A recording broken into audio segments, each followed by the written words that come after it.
ਸਨਮਾਨਯੋਗ ਗੁਰੂ ਰੂਪ ਸਾਧ ਸੰਗਤ ਜੀਓ, ਫਤਿਹ ਕਬੂਲ ਕਰਨੇ। ਵਾਹਿਗੁਰੂ ਜੀ ਕਾ ਖਾਲਸਾ, ਵਾਹਿਗੁਰੂ ਜੀ ਕੀ ਫਤਿਹ। ਗੁਰਸਾਖੀ ਕਾ ਉਜਿਆਰਾ, ਤਾਂ ਮਿਟਿਆ ਸਗਲ ਅੰਧਾਰਾ। ਗੁਰੂ ਨੂੰ ਇੱਕ ਪ੍ਰਕਾਸ਼ ਆਖਿਆ ਗਿਆ, ਗੁਰੂ ਨੂੰ ਇੱਕ ਜੋਤ ਆਖਿਆ ਗਿਆ, ਜੋ ਅੰਧਕਾਰ ਮਿਟਾਉਣ ਵਿੱਚ ਸਮਰੱਥ ਹੈ। ਬਾਹਰ ਜ਼ਮੀਨ ਦੇ ਉੱਤੇ ਜ਼ਮੀਨ ਦੀ ਗਰਦਿਸ਼ ਦੇ ਨਾਲ ਜ਼ਮੀਨ ਦਾ ਜਿਹੜਾ ਹਿੱਸਾ ਸੂਰਜ ਦੇ ਪਿੱਛੇ ਹੋ ਜਾਂਦਾ ਹੈ, ਉੱਥੇ ਅੰਧੇਰਾ ਛਾ ਜਾਂਦਾ ਹੈ, ਰਾਤ ਪੈ ਜਾਂਦੀ ਹੈ। ਔਰ ਜ਼ਮੀਨ ਦੇ ਵਿੱਚ ਨੌਖੰਡ ਪ੍ਰਿਥਵੀ ਦੇ ਵਿੱਚ ਜੋ ਦੀਵਾ ਹੈ ਉਹ ਸੂਰਜ ਹੈ ਔਰ ਚੰਦਰਮਾ ਹੈ। ਸਾਹਿਬ ਕਹਿੰਦੇ ਨੇ ਦੋ ਦੀਵੇ ਚੌਦੇ ਹਟ ਨਾਲੇ, ਜੇਤੇ ਜੀ ਤੇ ਵਣ ਜਾ ਰਹੇ। ਇਹ ਦੋ ਦੀਵੇ ਕਾਇਨਾਤ ਵਿੱਚ ਰੋਸ਼ਨੀ ਕਰਦੇ ਨੇ ਔਰ ਇਸੇ ਸੂਰਜ ਤੋਂ ਚੰਦਰਮਾ ਰੋਸ਼ਨੀ ਲੈਂਦਾ ਹੈ, ਇਸੇ ਸੂਰਜ ਤੋਂ ਸਮੁੱਚੇ ਬ੍ਰਹਿਮੰਡ ਵਿੱਚ ਰੋਸ਼ਨੀ ਹੈ। ਆਦਿ ਮਨੁੱਖ ਜਦ ਜੰਗਲਾਂ ਵਿੱਚ ਰਹਿੰਦਾ ਸੀ, ਰਾਤ ਦੇ ਅੰਧੇਰੇ ਨੂੰ ਦੂਰ ਕਰਨ ਵਾਸਤੇ, ਅੰਧਕਾਰ ਤੋਂ ਬਚਣ ਵਾਸਤੇ ਇਹਦੇ ਕੋਲ ਕੋਈ ਉਪਰਾਲਾ ਨਹੀਂ ਸੀ, ਕੋਈ ਸਾਧਨ ਨਹੀਂ ਸੀ। ਲੱਕੜਾਂ ਨੂੰ ਬਾਲ ਕੇ ਥੋੜੇ ਜਿਹਾ ਦੂਰ ਦਾ ਚਾਨਣਾ ਕਰ ਲੈਣਾ, ਬਸ ਇਸ ਢੰਗ ਨਾਲ ਇਹ ਜੀ ਰਿਹਾ ਸੀ ਤੇ ਜੰਗਲੀ ਜਾਨਵਰਾਂ ਤੋਂ ਆਪਣੀ ਰੱਖਿਆ ਕਰ ਰਿਹਾ ਸੀ। ਸਹਿਜੇ ਸਹਿਜੇ ਇਹਨੇ ਤੇਲ ਦੇ ਦੀਵੇ ਜਲਾਏ, ਲਾਲਟੈਨ ਆਈ ਔਰ ਤਰ੍ਹਾਂ ਤਰ੍ਹਾਂ ਦੇ ਹੋਰ ਸਾਧਨ ਉਪਲਬਧ ਹੋਏ ਔਰ ਮਨੁੱਖ ਨੇ ਇਸ ਬਿਜਲੀ ਨੂੰ ਪੈਦਾ ਕੀਤਾ, ਜਿਸ ਨੇ ਰਾਤ ਦੇ ਅੰਧੇਰੇ ਨੂੰ ਦਿਨ ਦੀ ਰੋਸ਼ਨੀ ਵਿੱਚ ਬਦਲ ਦਿੱਤਾ। ਬਾਹਰ ਦਾ ਅੰਧੇਰਾ ਤੇ ਮਨੁੱਖ ਨੇ ਦੂਰ ਕਰ ਦਿੱਤਾ ਹੈ, ਪਰ ਅੰਦਰ ਦੇ ਅੰਧੇਰੇ ਦੀ ਤਰਫ ਇਸ ਨੇ ਬਹੁਤਾ ਫਿਕਰ ਨਾ ਕੀਤਾ ਵੀ ਇਹ ਵੀ ਇੱਕ ਅੰਧਕਾਰ ਹੈ, ਇਹਨੂੰ ਵੀ ਮੈਂ ਦੂਰ ਕਰਨਾ ਹੈ। ਤੋ ਬਾਹਰ ਬੜਾ ਚਾਨਣਾ ਹੋ ਗਿਆ, ਅੰਦਰ ਅੰਧੇਰਾ ਹੈ। ਬਾਹਰ ਚਾਨਣਾ ਸੂਰਜ ਕਰਕੇ ਹੈ, ਅੰਦਰ ਚਾਨਣਾ ਹੋਵੇਗਾ ਗੁਰੂ ਕਰਕੇ। ਇਸ ਵਾਸਤੇ ਗੁਰੂ ਨੂੰ ਜੋਤ ਆਖਿਆ ਗਿਆ, ਗੁਰੂ ਜੋਤੀ। ਗੁਰੂ ਇੱਕ ਜੋਤ ਹੈ, ਗੁਰੂ ਇੱਕ ਪ੍ਰਕਾਸ਼ ਹੈ, ਗੁਰੂ ਇੱਕ ਨੂਰ ਹੈ। ਗੁਰੂ ਦੇ ਅਖਰੀ ਅਰਥ ਵੀ ਇਹੀ ਬਣਦੇ ਨੇ। ਗੋ ਕਹਿੰਦੇ ਨੇ ਅੰਧਕਾਰ ਨੂੰ, ਪਰ ਰੂਹ ਕਹਿੰਦੇ ਨੇ ਪ੍ਰਕਾਸ਼ ਨੂੰ। ਅੰਧੇਰੇ ਨੂੰ ਦੂਰ ਕਰਕੇ ਜੋ ਰੋਸ਼ਨੀ ਕਰ ਦਿੰਦਾ ਹੈ, ਜੋਤ ਕਰ ਦਿੰਦਾ ਹੈ, ਚਾਨਣਾ ਕਰ ਦਿੰਦਾ ਹੈ, ਉਹਨੂੰ ਕਹਿੰਦੇ ਨੇ ਗੁਰੂ। ਗੁਰੂ ਦੀ ਬਹੁਪੱਖੀ ਮਹਿਮਾ ਗੁਰੂ ਗ੍ਰੰਥ ਸਾਹਿਬ ਜੀ ਮਹਾਰਾਜ ਵਿੱਚ ਦਰਜ ਹੈ। ਸੂਰਜ ਕਿਤਨੀ ਹੀ ਰੋਸ਼ਨੀ ਜ਼ਮੀਨ ਤੇ ਸੁੱਟੇ, ਪਰ ਦਿਲ ਦੇ ਚਾਨਣਾ ਨਹੀਂ ਕਰ ਸਕਦਾ। ਮਨੁੱਖ ਨੂੰ ਸੱਚ ਤੇ ਝੂਠ ਦਾ ਪਤਾ ਨਹੀਂ ਚੱਲਦਾ, ਸਹੀ ਤੇ ਗਲਤ ਦਾ ਪਤਾ ਨਹੀਂ ਚੱਲਦਾ, ਉਹ ਗੁਰੂ ਜੋਤ ਕਰਕੇ ਹੀ ਪਤਾ ਚਲੇਗਾ। ਜਿਵੇਂ ਜ਼ਮੀਨ ਦਾ ਜਿਹੜਾ ਹਿੱਸਾ ਪਿੱਠ ਤੇ ਆ ਜਾਂਦਾ ਹੈ, ਸੂਰਜ ਦੀ ਰੋਸ਼ਨੀ ਉੱਥੇ ਨਹੀਂ ਪਹੁੰਚਦੀ। ਜਿਹੜਾ ਵੀ ਗੁਰੂ ਤੋਂ ਬੇਮੁਖ ਹੁੰਦਾ ਹੈ, ਮਨਮੁਖ ਹੁੰਦਾ ਹੈ, ਗੁਰੂ ਦੀ ਜੋਤ ਦਾ ਪ੍ਰਕਾਸ਼ ਉੱਥੇ ਨਹੀਂ ਹੁੰਦਾ। ਗੁਰੂ ਦਾ ਚਾਨਣਾ ਉਸ ਹਿਰਦੇ ਤੱਕ ਨਹੀਂ ਪਹੁੰਚਦਾ। ਔਰ ਇਹ ਗੁਰੂ ਦਾ ਜੋ ਚਾਨਣਾ ਹੈ, ਸਾਹਿਬਾਂ ਦੀ ਬਾਣੀ ਦਾ ਫੈਸਲਾ ਹੈ, ਇਸ ਤੋਂ ਕਰੋੜਾਂ ਸੂਰਜ ਕੁਰਬਾਨ ਕੀਤੇ ਜਾ ਸਕਦੇ ਨੇ। ਕਾਰਨ ਕਿ ਜਿੰਨੇ ਚਿਰ ਤੱਕ ਮਨ ਵਿੱਚ ਚਾਨਣਾ ਨਹੀਂ ਆਉਂਦਾ, ਦੁੱਖ ਤੇ ਸੰਤਾਪ ਬਣਿਆ ਹੀ ਰਹਿੰਦਾ, ਵਿਪਤਾ ਬਣੀ ਰਹਿੰਦੀ ਹੈ। ਇਹ ਸੂਰਜ ਇੱਕ ਨਹੀਂ, ਭਾਵੇਂ ਕਰੋੜਾਂ ਵੀ ਚੜ ਪੈਣ ਤਾਂ ਵੀ ਜ਼ਿੰਦਗੀ ਦੇ ਮਸਲੇ ਹੱਲ ਨਹੀਂ ਕਰ ਸਕਦੇ। ਇਸ ਵਾਸਤੇ ਸਾਹਿਬਾਂ ਦੀ ਬਾਣੀ ਨੇ ਸਪਸ਼ਟ ਕਹਿ ਦਿੱਤਾ, ਜੇ ਸੋ ਚੰਦਾ ਉਗਵੇ ਸੂਰਜ ਚੜੇ ਹਜ਼ਾਰ, ਇਤੇ ਚਾਨਣ ਹੁੰਦਿਆਂ ਗੁਰ ਬਿਨ ਘੋਰ ਅੰਧਾਰ। ਇਹ ਘੋਰ ਅੰਧਾਰ ਮਨੁੱਖ ਦੀ ਦੁਨੀਆ ਵਿੱਚ ਬਹੁਤ ਵਧਿਆ ਹੈ। ਕਾਰਨ ਮਨੁੱਖ ਗੁਰੂ ਤੋਂ ਟੁੱਟਿਆ, ਗੁਰ ਜੋਤੀ ਤੋਂ ਟੁੱਟਿਆ। ਗੁਰੂ ਦੇ ਜਿਹੜੇ ਬਹੁਪੱਖ ਗੁਰੂ ਗ੍ਰੰਥ ਸਾਹਿਬ ਜੀ ਮਹਾਰਾਜ ਨੇ ਪੇਸ਼ ਕੀਤੇ ਨੂੰ ਮੈਂ ਤੁਹਾਡੇ ਸਾਹਮਣੇ ਰੱਖਾਂ। गुरु दाता गुर हिवे घर, गुरु दीपक कहें लोए। गुरु दाता है, जैसे सूरज दाता है।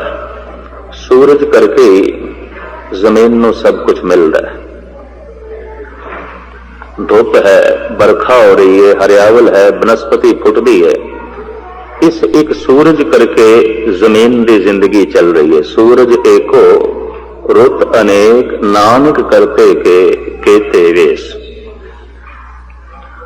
हो जिथे बारों दाता ये सूरज है, अंदर दा दाता गुरु है। और अंदर दी हरियावली, खेड़ा, मस्ती, सुख, शांति, सकून सब गुरु दे आसरे ते है। एक सूरज ठंडा पै जाए, समुचा ब्रह्मंड बारों ठंडा पै जाएगा, खत्म हो जाएगा। और जिस जिस थां दे उत्ते गुरु दी जोत ना पहुंचे, कहने वो बंदा अंदरों मर जाता है, मुर्दा हो जाता है, ਉਹਦੇ अंदर कोई सोच नहीं होगा। साहिब कहते हैं गुरु दाता गुर हिवे घर। हिवे घर हिमालय का घर, बर्फ का घर। गुरु शीतल है, सूरज गर्म है, गुरु का प्रकाश ठंडा प्रकाश है। गुरु की जोत ठंडी जोत है, जो चानना भी है पर शीतल भी है। गुरु दीपक तह लो, गुरु की जोत की बहुत दूर तक पहुंच है। फिर साहब ऐसा भी कहते हैं कि नानक गुरु बिन मन का ताक न उगड़े, अवर न कूंजी हथ। जिथे आत्म ज्योति का प्रकाशमान है, उत्थे एक दरवाजा है, जिसका लंबा चौड़ा खुलासा मैं थोड़े सामने किया है। 10वां द्वार, दरवाजा बंद है। नानक गुरु बिन मन का ताग न उगड़े, अवर न पूंजी हथ। इस दरवाजे नूं ताला लगे है, जिहदी चाबी कुंजी गुरु कोल है। अवर न पूंजी हथ। असी अपनी सियाणप नाल इस ताले नूं नहीं खोल सकते। मनुख कितना ही सियाणा हो जाए, पंडित हो जाए, विद्वान हो जाए, जैसे लोकी चतराइयां थां थां ते जाहिर करते हैं, इन्हां चतराइयां दे नाल ये ताला नहीं खुलण लगा और दरवाजा बंद रहेगा। और आत्म प्रकाश तक पहुंचना बड़ी औखी गल होगी। साहिब कहते हैं ये कुंजी गुरु कोल है। भगत नामदेव जी महाराज गुरु नूं धोबी भी कहते हैं। धोबी धोवे बिरह बिराता, राम नाम वाका मन राता। धोबी का कम है कपड़े धो देना, साफ कर देना। गुरु का कम है हिरदा शुद्ध कर देना, मन साफ कर देना, मन की सारी मैल कट देनी। ये गुरु का कम है। फिर साहब कहते ने गुरु वैद भी है। मेरा वैद गुरु गोबिंदा, हर हर नाम औखद मुख देवे, काटे जम की फंदा। वो जमा दे फंदे कट देंदा, विपता और अंदरूनी कलेश नूं मार देंदा है। हरि नाम की औषधि दे के, इस वास्ते वैद है, गुरु वैद है। हुण निक्की जी मैं बेनती करा, गुरु एक जोत है, ये उदों प्रगट हो जाती उत्थे ज्योति जिथे हिरदा सन्मुख हो जाए। मनमुख ते सन्मुख दो शब्द ने गुरु ग्रंथ साहिब दे, जो गुरु के सामने आ जाए।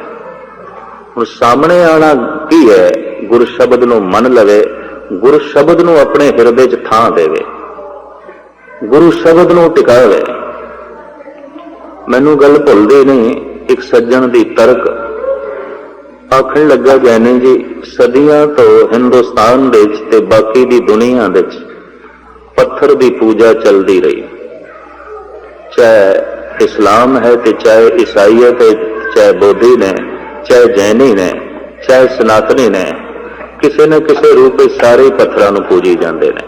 कोई कबरां नूं पूजी जाता है, कोई मज़ारां नूं पूजी जाता है, कोई मठ्ठां नूं पूजी जाता है, कोई मूर्तियां नूं पूजी जाता है। सब पत्थर ही पत्थर है। मैनू कहने लगा, गुरु गोबिंद सिंह जी महाराज दे ये वाक बड़े क्रांतिकारी सन कि जागत जोत जपै निस बासर, एक बिना मन नैक ना आने। पूरन प्रेम प्रतीत सजे व्रत गोड़ मड़ी मठ भूल न माने। भूल के भी मड़ी नू मठ नू कबर नू न मने ते जागदी जोग दा पुजारी हो गए। वो कहने लगा बदकिस्मती यह है कि सारा जगत पत्थर नू पूज रहा है ते सिख जगत कागज नू पूज रहा है। उहदे शब्द सन। कहने लगा पत्थर जड़ है, कागज जड़ है। पत्थर ठोस है, कागज भी अपनी थां ते अचेत है।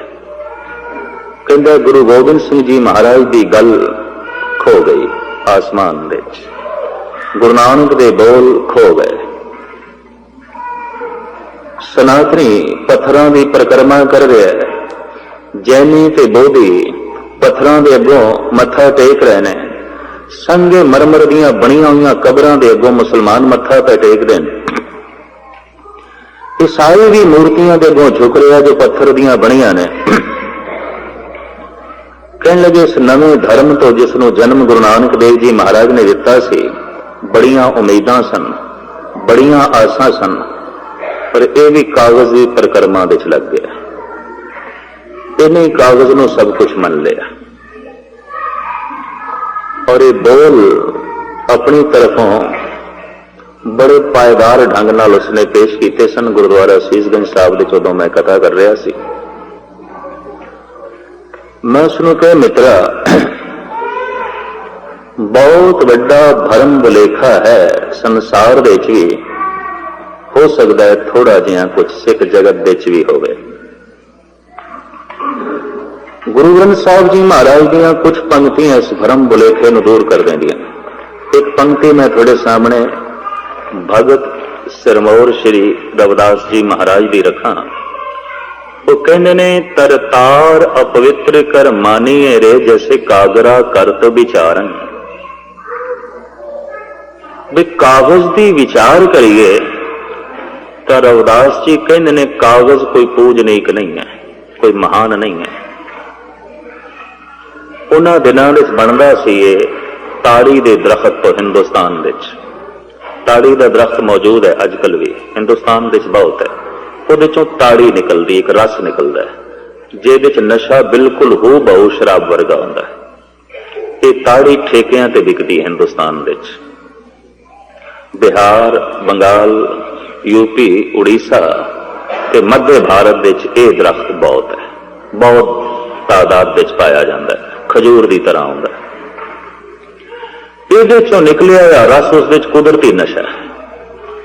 प्राचीन संतां ने, ऋषियां ने, मुनिया ने कह दिता सी बे इस दरख्त के थले बैठना भी नहीं, ये दरख्त अपवित्र है, ये बंदे नूं बेहोश कर देंदा है।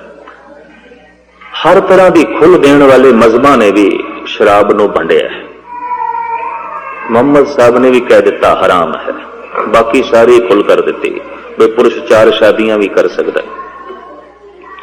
जिस जिस ढंग की खुल दी है उस खुल नूं देख के हैरानगी होती है, लेकिन शराब नूं उसने भी हराम कह दिता। बई गौ भी खा सकता है, उठ भी खा सकता है, मझ भी खा सकता है, सब तरह की खुल देने वाला एक पुरुष कहता है शराब हराम है। कारण शराब पींदिया मनुख बेहोश होता है ते जैसे जैसे बेहोशी वधदी है, अचेतपना वधदा है, मनुख के अंदर ईश्वर नूं चिंतन करन दे जिहड़े आसार ने वो खत्म हो जाते हैं, आज़ा खत्म हो जाते हैं। इस वास्ते हो सकता है दुराचारी तो दुराचारी मनुख भी, ठग तो ठग बंदा भी शायद सुधर के परमात्मा तक पहुंच जाए, पर शराबी शराब पींदा ही जाए उसकी कोई संभावना नहीं। इतनी मैं अर्ज करते हैं क्योंकि बेहोशी उसकी वधदी है। मैनू कुछ श्लोक सुभावक याद आ गए जब मैं निर्मले महात्मा को गुरु ग्रंथ साहब जी महाराज के अर्थ पढ़ता से, उन्होंने मैनू एक प्राचीन बोल नोट कराए सन। बीजिया कल्पंत एक अंच 10 कल्पंत नागनी, 12 सांसर कल्पंत धूमर पान असंख्यान विद्यते। पुराणा दे चों 18 पुराणा दे चों एक पदम पुराण है, वो श्लोक कहते हैं।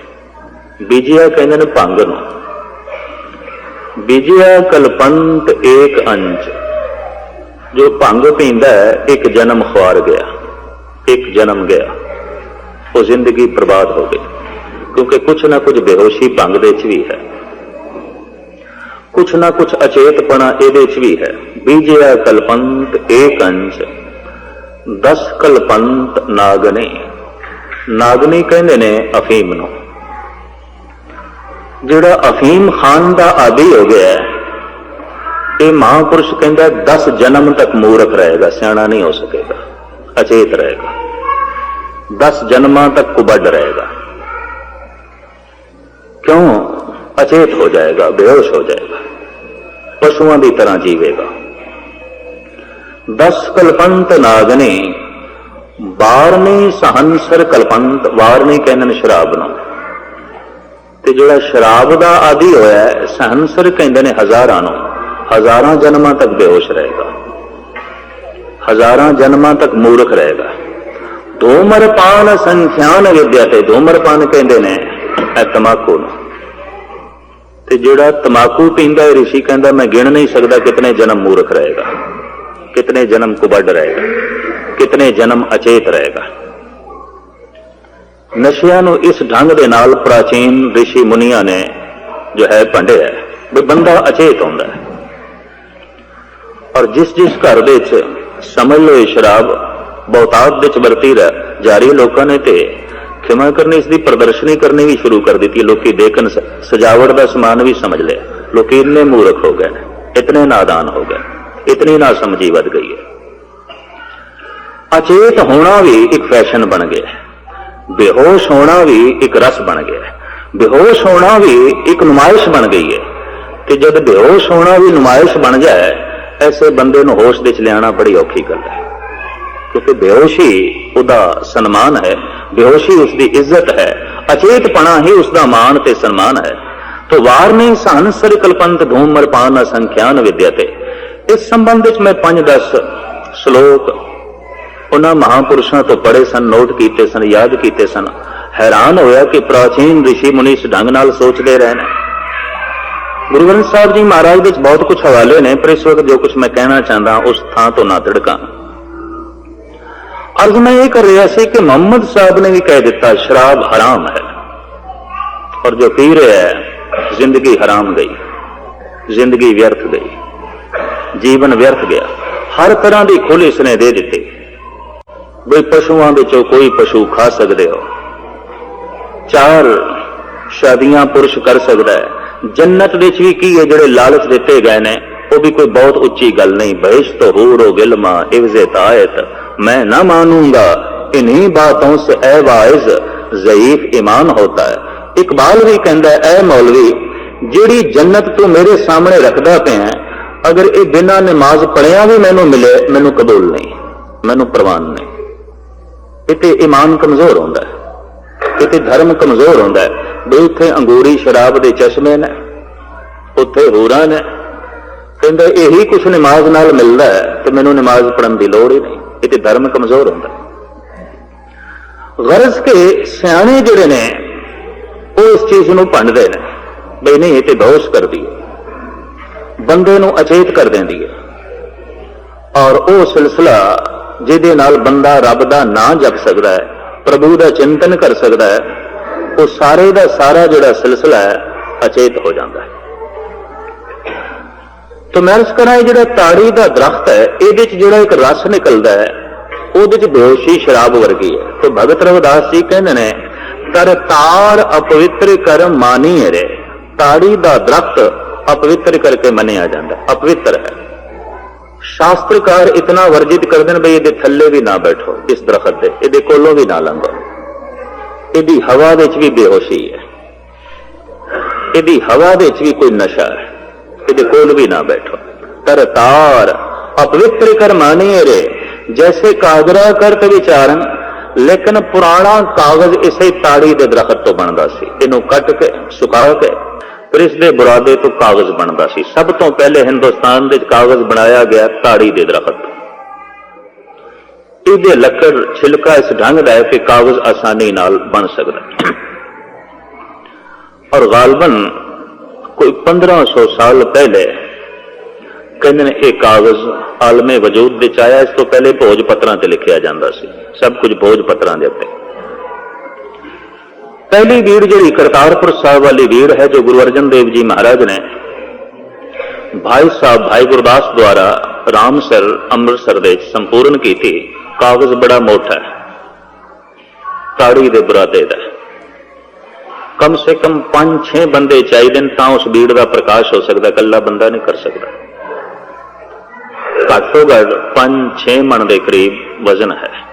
एक एक पत्रा बहुत वड्डा है, बहुत वड्डी स्याही नाल और बड़े सोहने ढंग नाल भाई साहब भाई गुरदास ने अपने हत्थां नाल वो लिखे।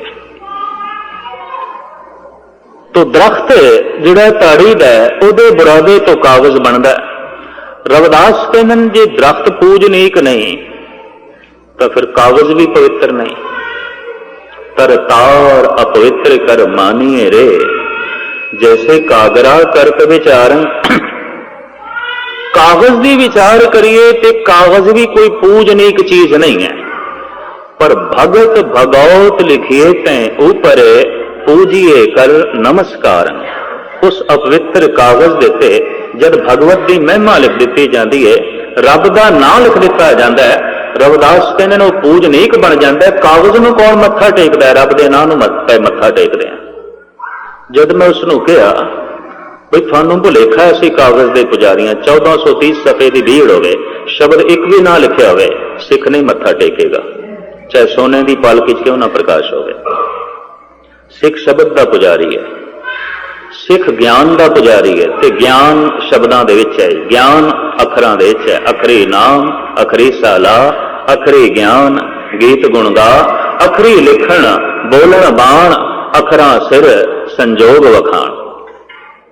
तो ये सब कुछ अखरां दे उत्ते ही मुनसर है। और मनुख की दुनिया विच अखर खो जान, सारा जिहड़ा विकास है वो सब का सब रुक जाएगा, सारी तरक्की रुक जाएगी। इस वास्ते पखंड के प्रचार वास्ते भी अखरां की लोड़ पैंदी है, सच के प्रचार वास्ते भी अखरां की लोड़ पैंदी है। ते जिन्हां अखरां दे विच निरा संसार का ज्ञान है उन्होंने कहते हैं शब्द, ते जिन्हां अखरां दे विच करतार का ज्ञान है उन्होंने कहते हैं गुर शब्द। ये सिरमौर शब्द है, ये गुरु का शब्द है, आम शब्द नहीं है, आम बोल नहीं है। ये परमात्मा का ज्ञान है, ये ईश्वर का ज्ञान है, ये रब्बी ज्ञान है। हुण कोई बंदा सिंघासन पर बैठा होवे ते गुरु होने का दावा करे ते उहदे ते चौर भी हो रही होवे, जैसे कि हैगे ने इस वक्त, ते वो कुछ बोल रहे होवे, ते सवाल ये पैदा होता है हिरदे विच उपदेश नूं वसावांगे कि उपदेशक नूं। एक सवाल है, आपस में बैठे हुण इत्थे विचार ही ते करनी है, गुरु दुआरे होए सोजी पाए सी, इस तरह की सूझ समझ इत्थे लैनी। हिरदे विच उपदेश नूं वसाना है या उपदेशक नूं? जे कहो उपदेशक नूं वसाना है तो उपदेश सुनने की लोड़ की, वक्त क्यों बर्बाद करना है, समा क्यों बर्बाद करना, फिर तो वक्त बर्बाद करना है। तो जे कहो उपदेश नूं थां देनी है तो उपदेश नाल ही हिरदा बदलदा है, तो फिर उपदेश वड्डा है, उपदेशक नहीं वड्डा। फिर उपदेश महान है, उपदेशक महान नहीं। सत्कार है उस घड़े का जिहदे चों पानी पीता गया, सत्कार है। भाई साहब भाई गुरदास जी ने एक इशारा बड़ा सोहना किया है, कहते रेगिस्तान के टिब्बियां दे चों एक बंदा जिहदा रोम रोम त्रिहाया है, प्यासा है, लंघिया जा रहा है, पानी की मंग है, पानी किधरे है नहीं। हुण सैराह विच रेत विच पानी कित्थे, सैकड़े मील तक रेत ही रेत, मायूस है, उदास है। दूर उसनों दो दरख्त दिस पे, लंबे चौड़े सहरा विच जिहड़े दो दरख्त किधरे दिस पे ने, इनू अरबी दे कहंदे नखलिस्तान। बई इत्थे नखलिस्तान है, इत्थे पानी जरूर होगा, वरना सैकड़े मील तक जिथे रेत के टिब्बे ने पानी है को नहीं। ये दो दरख्त इस गल का सबूत ने इत्थे पानी होगा। तो उसकी कुछ उम्मीद बढ़ आई, वो तिखा चलन लग पाया भी पानी मिलेगा। पहुंच गया दरख्तां दे कोल, उत्थे दो घड़े पए सन, खुश हो गया भी प्राण बच गए। उन्हें घड़े का ढक्कन चुकया, घड़ा खाली, पानी है नहीं सी। ਮਾਯੂਸ ਹੋ ਗਿਆ। ਫਿਰ ਦੂਸਰੇ ਘੜੇ ਦਾ ਢੱਕਣ ਚੁੱਕਿਆ, ਉੱਥੇ ਪਾਣੀ ਹੈ ਸੀ, ਉਹਨੇ ਰੱਜ ਕੇ ਪੀਤਾ, ਆਪਣੀ ਪਿਆਸ ਬੁਝਾਈ। ਹੁਣ ਸਵਾਲ ਪੈਦਾ ਹੁੰਦਾ ਹੈ, ਉਹਦੀ ਪਿਆਸ ਘੜੇ ਨੇ ਬੁਝਾਈ ਕਿ ਪਾਣੀ ਨੇ? ਪਿਆਸ ਪਾਣੀ ਨਾਲ ਬੁਝਦੀ ਹੈ, ਚਾਹੇ ਉਹ ਘੜੇ ਵਿੱਚ ਹੋਵੇ, ਚਾਹੇ ਬੋਤਲ ਵਿੱਚ ਹੋਵੇ, ਚਾਹੇ ਦਰਿਆ ਵਿੱਚ ਹੋਵੇ, ਚਾਹੇ ਸਰੋਵਰ ਵਿੱਚ ਹੋਵੇ, ਚਾਹੇ ਪਾਣੀ ਖੂਹ ਵਿੱਚ ਹੋਵੇ, ਪਿਆਸ ਪਾਣੀ ਨਾਲ ਬੁਝੇਗੀ, ਘੜੇ ਨਾਲ ਨਹੀਂ। ਇੱਕ ਬੰਦਾ ਕਹਿੰਦਾ ਮੈਂ ਦਰਿਆ ਤੋਂ ਆਪਣੀ ਪਿਆਸ ਬੁਝਾਈ ਹੈ, ਕਿੱਥੇ ਦਰਿਆ ਵਿੱਚ ਪਾਣੀ ਨਾ ਹੋਵੇ, ਸੁੱਕੇ ਦਰਿਆ ਵੀ ਤੇ ਹੁੰਦੇ ਨੇ, ਫਿਰ ਕਿਸ ਤਰ੍ਹਾਂ ਪਿਆਸ ਬੁਝਾਓਗੇ? ਇੱਕ ਕਹਿੰਦਾ ਮੈਂ ਬੋਤਲ ਤੋਂ ਆਪਣੀ ਪਿਆਸ ਬੁਝਾਈ ਹੈ, ਬੋਤਲ ਵਿੱਚ ਪਾਣੀ ਨਾ ਹੋਵੇ, ਕਿਸ ਤਰ੍ਹਾਂ ਬੁਝਾਏਗਾ? ਕੱਚ ਨਾਲ ਥੋੜੀ ਪਿਆਸ ਬੁਝਦੀ ਹੈ। ਪਿਆਸ ਪਾਣੀ ਤੋਂ ਬੁਝੇਗੀ। ਆਤਮਿਕ ਸ਼ਾਂਤੀ ਬੰਦੇ ਨੂੰ ਗਿਆਨ ਤੋਂ ਮਿਲਦੀ ਹੈ। ਇਹ ਗਿਆਨ ਚਾਹੇ ਦੀਵਾਰਾਂ ਤੇ ਲਿਖਿਆ ਹੋਵੇ, ਚਾਹੇ ਕਾਗਜ਼ ਤੇ ਲਿਖਿਆ ਹੋਵੇ, ਚਾਹੇ ਮਨੁੱਖ ਦੇ ਹਿਰਦੇ 'ਚ ਲਿਖਿਆ ਹੋਵੇ, ਆਤਮਿਕ ਸ਼ਾਂਤੀ ਗਿਆਨ ਤੋਂ ਮਿਲਦੀ ਹੈ। ਸਤਿਕਾਰ ਹੈ ਉਸ ਦੀਵਾਰ ਦਾ ਜਿੱਥੇ ਅੱਖਰ ਲਿਖੇ ਸਨ, ਸਤਿਕਾਰ ਹੈ ਉਸ ਕਾਗਜ਼ ਦਾ ਜਿੱਥੇ ਅੱਖਰ ਲਿਖੇ ਸਨ, ਸਤਿਕਾਰ ਹੈ ਉਸ ਹਿਰਦੇ ਦਾ ਜਿੱਥੋਂ ਨਿਕਲਿਆ ਸੀ। ਲੇਕਿਨ ਹੁਣ ਦੀਵਾਰ ਇਹ ਆਖ ਦੇਵੇ ਮੈਂ ਹੀ ਪਾਣੀ ਆ, ਘੜਾ ਇਹ ਆਖ ਦੇਵੇ ਮੈਂ ਪਾਣੀ ਆ, ਤਾਂ ਗੱਲ ਨਹੀਂ ਬਣੇਗੀ। ਘੜੇ ਨਾਲ ਪਿਆਸ ਨਹੀਂ ਬੁਝਦੀ, ਪਾਣੀ ਨਾਲ ਪਿਆਸ ਬੁਝਦੀ ਹੈ। ਤੋ ਉਪਦੇਸ਼ ਨਾਲ ਹਿਰਦਾ ਬਦਲਦਾ ਹੈ, ਉਪਦੇਸ਼ਕ ਨਾਲ ਨਹੀਂ। ਤੇ ਜੇ ਹਿਰਦੇ ਵਿੱਚ ਉਪਦੇਸ਼ ਨੂੰ ਥਾਂ ਦੇਣੀ ਹੈ ਤਾਂ ਫਿਰ ਉਪਦੇਸ਼ ਵੱਡਾ ਹੈ, ਉਪਦੇਸ਼ਕ ਛੋਟਾ ਹੈ। ਸੁਨ ਉਪਦੇਸ਼ ਹਿਰਦੇ ਬਸਾਓ, ਮਨ ਇੱਛੇ ਨਾਨਕ ਫਲ ਪਾਓ।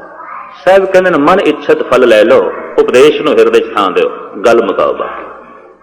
ਤੇ ਜਿਸ ਵਕਤ ਉਪਦੇਸ਼ ਨੂੰ ਬੰਦਾ ਹਿਰਦੇ 'ਚ ਥਾਂ ਦਿੰਦਾ ਹੈ, ਹਿਰਦੇ 'ਚ ਚਾਨਣਾ ਹੋ ਜਾਂਦਾ ਹੈ, ਹਿਰਦੇ 'ਚ ਪ੍ਰਕਾਸ਼ ਹੋ ਜਾਂਦਾ ਹੈ, ਹਿਰਦੇ 'ਚ ਨੂਰ ਹੋ ਜਾਂਦਾ ਹੈ। ਬਾਹਰ ਦੀ ਦੁਨੀਆ ਵਿੱਚ ਰੋਸ਼ਨੀ ਅਸੀਂ ਸੂਰਜ ਤੋਂ ਲਵਾਂਗੇ, ਅੰਦਰ ਦੀ ਦੁਨੀਆ ਵਿੱਚ ਰੋਸ਼ਨੀ ਅਸੀਂ ਗੁਰਸ਼ਬਦ ਤੋਂ ਲਵਾਂਗੇ। ਇਸ ਤੋਂ ਮਿਲੇਗੀ। ਇਸ ਤੋਂ ਬਿਨਾ ਇਹ ਨੂਰ ਲੈਣਾ ਬੜੀ ਔਖੀ ਗੱਲ ਹੈ, ਇਹ ਚਾਨਣਾ ਲੈਣਾ ਬੜੀ ਔਖੀ ਗੱਲ ਹੈ। ਗਾਲਬਨ 4 ਸਾਲ ਪਹਿਲੇ ਦੀ ਗੱਲ ਹੈ, ਸੁਭਾਵਿਕ ਗੱਲ ਚੱਲ ਪਈ। ਦਿੱਲੀ ਰਾਮਲੀਲਾ ਗਰਾਊਂਡ ਵਿੱਚ ਆ ਨਿਰੰਕਾਰੀ ਗੁਰੂ ਨੂੰ ਕਿਧਰੇ ਧਨ ਨਾਲ ਤੋਲਿਆ ਗਿਆ ਤਰਾਜ਼ੂ ਤੇ ਤਰਾਜ਼ੂ ਦੇ ਉੱਤੇ ਪੰਕਤੀ ਲਿਖੀ ਗਈ ਗੁਰੂ ਗ੍ਰੰਥ ਸਾਹਿਬ ਦੀ, ਆਪੇ ਕੰਡਾ ਤੋਲ ਤੁਰਾਜੀ ਆਪੇ ਤੋਲਣਹਾਰਾ। ਇਹ ਪੰਕਤੀ ਲਿਖੀ ਹੋਈ ਸੀ, ਇਹਦੀਆਂ ਫੋਟੋਆਂ ਛਪੀਆਂ ਨੇ ਬਕਾਇਦਾ, ਗੁਰਦੁਆਰਾ ਗਜਟ ਦੇ ਸ਼੍ਰੋਮਣੀ ਕਮੇਟੀ ਨੇ ਛਾਪੀ। ਔਰ ਜਿਨ੍ਹਾਂ ਦਿਨਾਂ 'ਚ ਇਹ ਵਾਕਿਆ ਹੋ ਰਿਹਾ ਸੀ, ਉਹਨਾਂ ਦਿਨਾਂ 'ਚ ਮੈਂ ਗੁਰਦੁਆਰਾ ਸੀਸਗੰਜ ਸਾਹਿਬ ਗੁਰੂ ਤੇਗ ਬਹਾਦਰ ਸਾਹਿਬ ਜੀ ਮਹਾਰਾਜ ਦੇ ਗੁਰਪੁਰਬ ਦੇ ਸੰਬੰਧ ਵਿੱਚ ਆਇਆ ਹੋਇਆ ਸੀ, ਉੱਥੇ ਹਾਜ਼ਰੀ ਭਰ ਰਿਹਾ ਸੀ। ਔਰ ਇਹ ਸਾਰਾ ਪ੍ਰੋਗਰਾਮ ਟੀਵੀ ਤੇ ਵੀ ਨਸ਼ਰ ਹੋਣਾ ਸੀ, ਔਰ ਚਾਰੋਂ ਪਾਸੇ ਥਾਂ ਥਾਂ ਤੇ ਪੋਸਟਰ ਵੀ ਲੱਗੇ ਬਹੁਤ ਵੱਡੇ ਵੀ ਕੱਲ ਨੂੰ ਇਸ ਗੁਰੂ ਨੂੰ ਨੋਟਾਂ ਦੇ ਨਾਲ, ਸੋਨੇ ਦੇ ਨਾਲ ਤੋਲਿਆ ਜਾਏਗਾ। ਕੁਦਰਤੀ ਗੱਲ ਹੈ ਕਿ ਮਨੁੱਖ ਦੇ ਜ਼ਿਹਨ ਦੇ ਉੱਤੇ ਧਨ ਦਾ ਬਹੁਤ ਵੱਡਾ ਪ੍ਰਭਾਵ ਹੈ। ਸਿਆਣੇ ਕਹਿੰਦੇ ਕਬੀਰ ਮਹਾਤਮਾ ਬੁੱਧ ਨਾਲੋਂ ਬਿਲਕੁਲ ਘੱਟ ਨਹੀਂ ਸੀ, ਰਵਿਦਾਸ ਸਵਾਮੀ ਮਹਾਵੀਰ ਨਾਲੋਂ 1 ਇੰਚ ਵੀ ਪਿੱਛੇ ਨਹੀਂ ਹੈ, ਬਾਬਾ ਫਰੀਦ ਸਦਨਾ ਤੇ ਸੈਨ ਕ੍ਰਿਸ਼ਨ ਦੀ ਗੀਤਾ ਨਾਲੋਂ ਪਿੱਛੇ ਨਹੀਂ ਨੇ, ਰਾਮ ਦੇ ਬੋਲਾਂ ਨਾਲੋਂ ਪਿੱਛੇ ਨਹੀਂ। ਪਰ ਹਿੰਦੁਸਤਾਨ ਵਿੱਚ ਜਿਤਨੀ ਗੱਲ ਰਾਮ ਦੀ ਹੋਈ, ਜਿਤਨੀ ਕ੍ਰਿਸ਼ਨ ਦੀ ਹੋਈ, ਉਤਨੀ ਰਵਿਦਾਸ ਦੀ ਨਹੀਂ ਬਣ ਸਕੀ, ਉਤਨੀ ਕਬੀਰ ਦੀ ਨਾ ਬਣ ਸਕੀ। ਜਿਤਨੀ ਗੱਲ ਮਹਾਤਮਾ ਬੁੱਧ ਦੀ ਹੋਈ, ਸਵਾਮੀ ਮਹਾਵੀਰ ਦੀ ਹੋਈ, ਉਤਨੀ ਗੱਲ ਸਦਨੇ ਦੀ ਨਹੀਂ ਬਣ ਸਕੀ, ਸੈਣ ਦੀ ਨਹੀਂ ਬਣ ਸਕੀ, ਤ੍ਰਿਲੋਚਨ ਦੀ ਨਹੀਂ ਬਣ ਸਕੀ। ਜੇ ਗੁਰੂ ਨਾਨਕ ਗੁਰੂ ਅਰਜਨ ਦੇਵ ਜੀ ਮਹਾਰਾਜ ਇਹਨਾਂ ਮਹਾਂਪੁਰਖਾਂ ਦੀ ਬਾਣੀ ਸੰਭਾਲ ਕੇ ਨਾ ਰੱਖਦੇ, ਕਿਮਾ ਕਰਨੀ ਜਗਤ ਵਿੱਚ ਖੋ ਗਈ ਸੀ ਫਿਰ। ਕਿਉਂਕਿ ਮੈਂ ਪ੍ਰਤੱਖ ਦੇਖਿਆ, ਸ਼੍ਰੀ ਨਾਮਦੇਵ ਜੀ ਮਹਾਰਾਜ ਦਾ 600 ਸਾਲਾ ਪੁਰਬ ਮਨਾਇਆ ਮਹਾਰਾਜ ਮਰੱਠੇ ਲੋਕਾਂ ਨੇ, ਔਰ ਗੌਰਮੈਂਟ ਪੱਧਰ ਤੇ ਮਨਾਇਆ ਗਿਆ। ਮਹਾਰਾਸ਼ਟਰ ਦੀ ਜਿਹੜੀ ਗੌਰਮੈਂਟ ਹੈ ਉਸਨੇ ਆਪਣੇ ਪੱਧਰ ਤੇ ਬਹੁਤ ਲੰਬਾ ਚੌੜਾ ਖਰਚ ਕਰਕੇ ਭਗਤ ਨਾਮਦੇਵ ਜੀ ਮਹਾਰਾਜ ਦਾ ਜਨਮ ਦਿਨ ਮਨਾਇਆ, ਕਿਉਂਕਿ ਭਗਤ ਨਾਮਦੇਵ ਜੀ ਮਹਾਰਾਜ ਮਹਾਰਾਸ਼ਟਰੀਅਨ ਸਨ। ਤਾਂ ਕੁਦਰਤੀ ਗੱਲ ਹੈ ਸ਼੍ਰੀ ਗੁਰੂ ਸਿੰਘ ਸਭਾ ਬੰਬਈ ਨੂੰ ਵੀ ਮਦੌ ਕੀਤਾ ਗਿਆ ਵੀ ਤੁਸੀਂ ਵੀ ਸ਼ਾਮਲ ਹੋਵੋ ਭਗਤ ਨਾਮਦੇਵ ਜੀ ਮਹਾਰਾਜ ਦੇ ਜਨਮ ਦਿਨ ਵਿੱਚ। ਤਾਂ ਸੁਭਾਵਿਕ ਦਾਸ ਨੂੰ ਬੁਲਾਇਆ, ਬਹੁਤ ਸਾਰੇ ਮਰੱਠੇ ਸੱਜਣ ਬੈਠੇ, ਬਹੁਤ ਸਾਰੇ ਸਿੰਘ ਬੈਠੇ। ਮਹਾਰਾਸ਼ਟਰੀਅਨ ਲੋਕਾਂ ਦੀਆਂ ਕੀਰਤਨ ਮੰਡਲੀਆਂ ਆਈਆਂ, ਕੋਈ ਮੀਰਾਂ ਦੇ ਗੀਤ ਗਾਉਂਦਾ ਰਿਹਾ, ਕੋਈ ਬ੍ਰਹਮਾਨੰਦ ਦੇ ਭਜਨ ਗਾਉਂਦਾ ਰਿਹਾ, ਕੋਈ ਸੂਰਦਾਸ ਦੇ ਸ਼ਬਦ ਗਾਉਂਦਾ ਰਿਹਾ, ਔਰ ਇਸ ਤਰੀਕੇ ਨਾਲ 2-2.5 ਘੰਟੇ ਪਾਸ ਹੋਏ।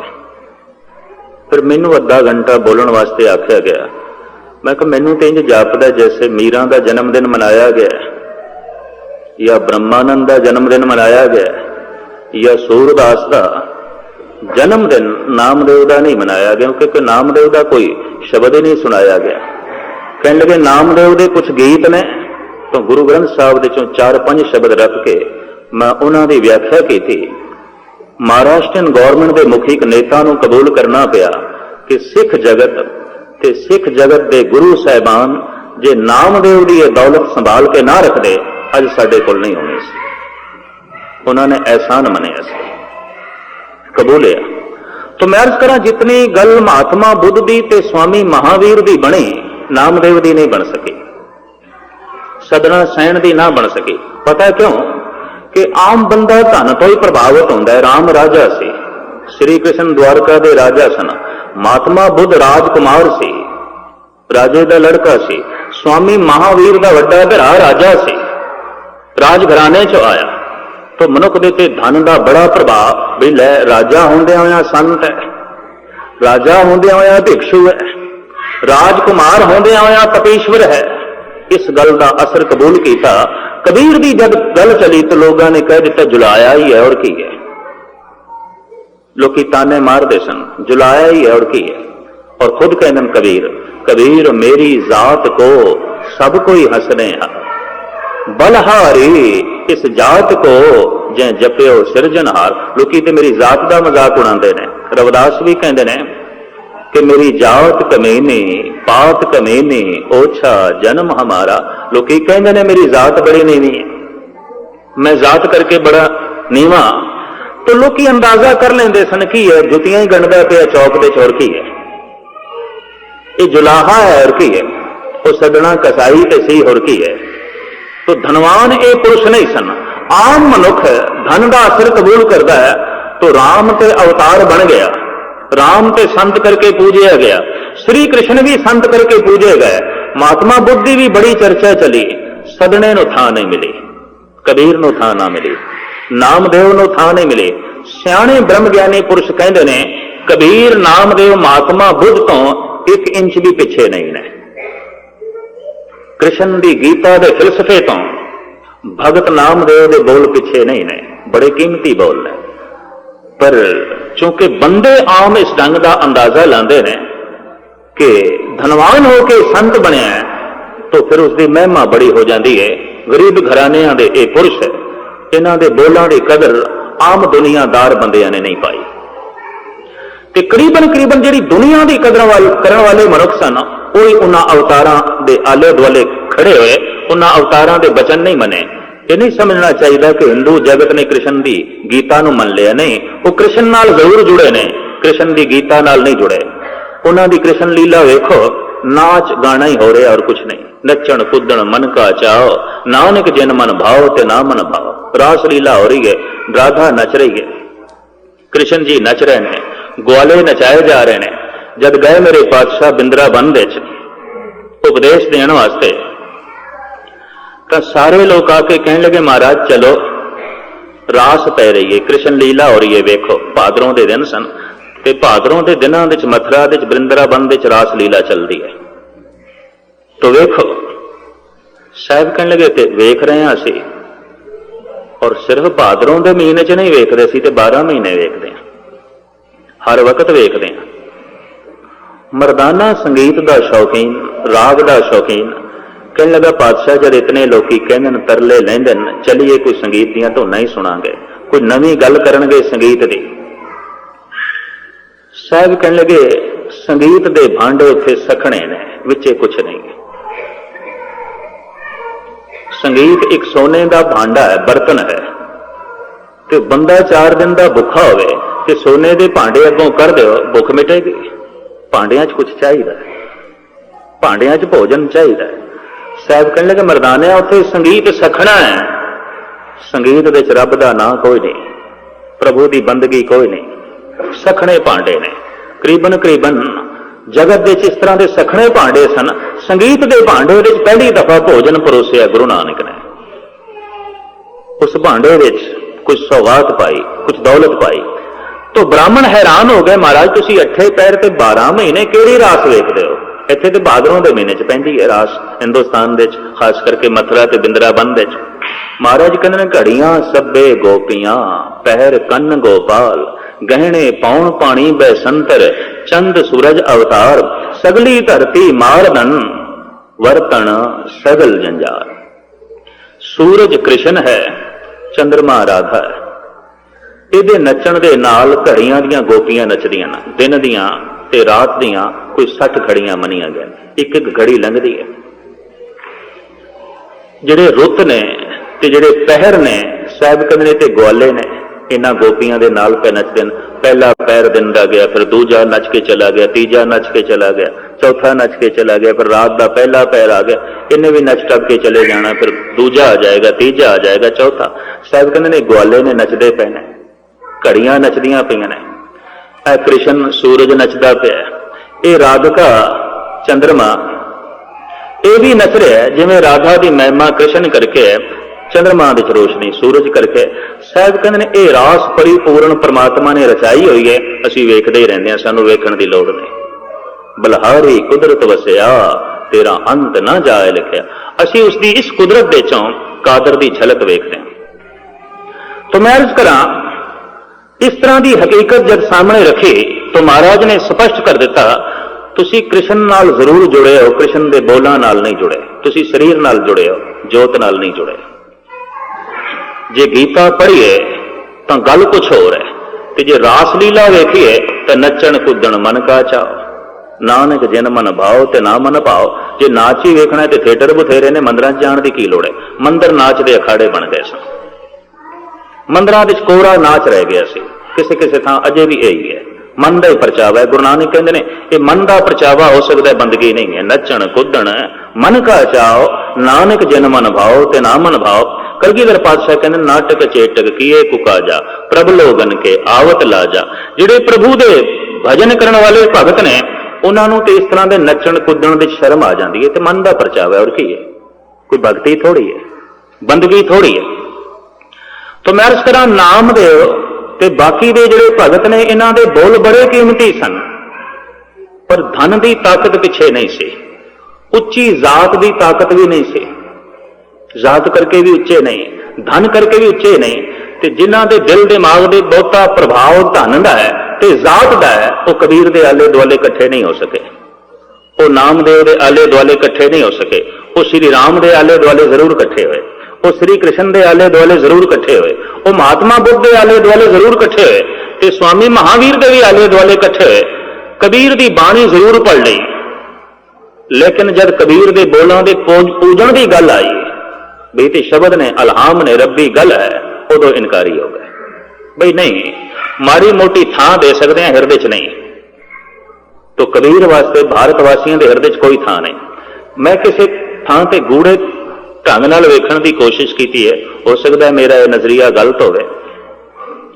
सिख जगत भी कोई बहुता सन्मान नहीं दे सके। दरबार साहब दे वाक आउंदा है, जब मल्ला पहला, तो जितने श्रोते बैठे ना अमृत वेले, सारियां दी रसना तो निकल जाता है धन गुरु नानक। जे मल्ला तीजा आ जाए तो सारे कह देंगे धन गुरु अमरदास, निकलता है, सुभावक निकलता है। मल्ला पंजवा आ जाए, सारे की जबान चो निकलता है धन गुरु अर्जन देव जी। ते जे आ जाए बाणी श्री कबीर जी, कोई नहीं कहता धन कबीर, चुप हो जाने, बिल्कुल चुप हो जाए। आया वाक, यह भी गुरु का शब्द है, यह भी गुरु ग्रंथ साहब का वाक है। की गल है? कहते मनुख के अचेतन मन में ख्याल आ जाता जुलाहा ही है, और की है? छींदा ही सी, वो नाई सी, वो कसाई सी सदना, और की सी? गरीब सन, निर्धन सन। मनुख के अचेतन मन के कुरने हैगे ने, ये ख्याल हैगे ने। वरना इन्हां महापुरुषों की जिहड़ी बाणी दे बारे गुरु रामदास जी महाराज कहते हैं, सुरनर तिन की बाणी गावे कोई न सके मिटाई। इन्हां महापुरखों के बचन देवी देवते भी गाण गए, रूहे जमीन की कोई ताकत इन्हां दे बचन नहीं मिटा सकेगी। ये हो ने। खैर, लंबी चौड़ी जब विचारधारा चली, उस तर्कबाज नाल जिहड़ा मेरे को आया सुभाविक दिल्ली, कहने लगा ज्ञानी जी तुसी कितनी गल करो, पर थानू पता होना चाहिए अज साडा गुरु धन नाल तोलिया जाएगा और तराजू वो चांदी दी है और ਉਹਦੇ 'ਚ एक पलड़े 'ਚ गुरु ਨੂੰ बिठाया जाएगा, एक पलड़े 'ਚ धन। जगत ਨੂੰ पता चलेगा साडे गुरु की महिमा की है, साडे गुरु की गल की है। ते बकायदा तकड़ी दे उत्ते जिहड़े बोल लिखे वो आपे कंडा तोल तो राजी। इस तरह के जितने पखंडी ने आसरा बाणी दे लेंदे उन्होंने चल नहीं सकते, एक कदम नहीं चल सकते, एक कदम चलना इन्हां वास्ते औखा है। खैर, जब उस तरीके का दावा करन लगा, मैं कि गल कम सारा हो जाए फिर चर्चा करांगे, अजे नहीं। खैर, मैं टीवी 'च सिलसिला देखिया, कोई 9 बजे तो बाद मैं जब अपने प्रोग्राम तो फारिग होया कि सारा दृश्य दिखाया गया तो देश के बड़े बड़े मंत्री भी उत्थे पहुंचे हुए और तराजू के एक पलड़े 'च बैठ के दूसरे 'च नोट रखे गए, करंसी, और तोलिया जा रहा सी। दूजे दिन भी वो पुरुष आया, मेरी जबान तो कहलाना चाहता सी कि अजोके समय दे ये महान संत ते गुरु ने, वेख लो महिमा इन्हां दी। आया मेरे कोल, कहने लगा गुरु की महिमा वेख लई? मैं कहा वेख लईए। हुण तुहाडे की ख्याल ने साडे गुरु बारे? मैं कहा ओही जिहड़े हमेशा ही सुनदे। तो औखा होके कहने लगा तुहाडे ते कोई असर नहीं। मैं कहा असर मैं कबूल करांगा, पहले मेरे 2-4 शब्दां दा जवाब दे। तकड़ी आलमे वजूद विच क्यों आई? तराजू की लोड़ क्यों पै गई? कहंदे ने जब संसार विच सिक्का नहीं सी, करंसी नहीं सी, पैसा धेला नहीं सी, तो वस्तुआं दे बदले वस्तुआं दित्तियां जांदियां सन। गऊ दे दित्ती, मੱਝ ले लई, 2 मੱਝਾਂ दे दित्तियां, एक उठ ले आंदा, 4 उठ दे दिते, एक हाथी ले आंदा, 2 बकरियां दे दित्तियां, 8 बोरियां कणक ले आए। इस तरह ही चलदा सी, वस्तु दे बदले वस्तु। पैसा नहीं सी, पैसा धेला नहीं सी। साग सब्जी लेनी है, दाने दे दो, साग सब्जी। समुची दुनिया च ही कुछ सी जद सिक्का नहीं सी। सारी दुनिया दे च वस्तु दे बदले वस्तु दित्ती जांदी सी ते वस्तु ही धन सी, चीज ही धन सी, वस्तु धन सी। और दूर ना जाइए, देश की वंड तो पहले मैं अपनी अखां नाल वेख्या, अफगानिस्तान तो पठान लोग ये खुश्क मेवा वेचण वास्ते आउंदे सन। तो मैनू अपने पिंड की गल याद है, लोकी एक छाबे च दाने रख देंदे सन, दूजे छाबे च अखरोट ले लेंदे सन, बदाम लेंदे सन। पैसे धेले दी इतनी कोई गल ही नहीं सी, वस्तु दे बदले वस्तु, ये आम चलती सी। हुण 2 चीज़ां बराबर कीतियां जान, वध घट ना होवन, तराजू की लोड़ पई, तुला की लोड़ पई, तकड़ी की लोड़ पई। मैं कहा एक छाबे दे च, एक पलड़े च तेरा गुरु बैठा ते दूजे छाबे दे च किन्ने क नोट सन, किन्ना क धन सी? आखण लगा 9 लाख के नोट सन। तो मैं कहा तेरे गुरु की कीमत 9 लाख, 2 पलड़े बराबर हो गए, इस तो ज्यादा नहीं। ते मैं कहा इस देश दे अरबांपति मौजूद ने, करोड़ांपति मौजूद ने, जिन्हां दे पैरां दी खाक भी तेरा गुरु नहीं है, क्योंकि तकड़ी नाल तुल गया, 2 पलड़े बराबर हो गए, वस्तु के सामने वस्तु बराबर हो गई। गुरु की कीमत 9 लाख है, इस तो ज्यादा नहीं। और जेड़ा गुरु होंदा है, जिसनों रब्बी जोत कहंदे ने, रब्बी ज्ञान कहंदे ने, वो पैसिਆਂ नाल नहीं तोलिया जाता। ते जेड़ा अपने आप नूं पैसिਆਂ नाल तुलाण ते राजी हो गया है, वो कोई संसारी हो सकता है, निरंकारी नहीं है। ये झूठ है, फरेब है। हाँ, जिन्हां दी अकल नहीं कम करती, क्योंकि इस दुनिया विच धार्मिक तौर पर कईयां दी अकल नहीं कम करती, तुसीं उन्हां नूं वरगला सकदे। शब्द की भेटा हो सकती है, गुरु की भेटा हो सकती है, ज्ञान की भेटा हो सकती है, ज्ञान नूं तोलिया नहीं जा सकता। तो गुरु का मतलब तो ज्ञान, ते गुरु तुहाडा तोलिया गया, गल खत्म हो गई। 9 लाख उसकी कीमत है, इस तो ज्यादा नहीं। आखण लगा इस ढंग नाल भी सोचिया जाता है? तो मैं कहा हाँ, जिन्होंने गुरबाणी का बोध है वो इस ढंग नाल भी सोचते हैं। मूर्खां दे ते इस गल का प्रभाव पाओ कि गुरु साडा तोलिया गया। और बड़ी चर्चा सी अखबारां च, लोग इस गल की बड़ी महिमा पे जाहिर करते सन थां थां दे उत्ते भी अज गुरु साडा तोलिया गया, धन दे नाल तोलिया गया।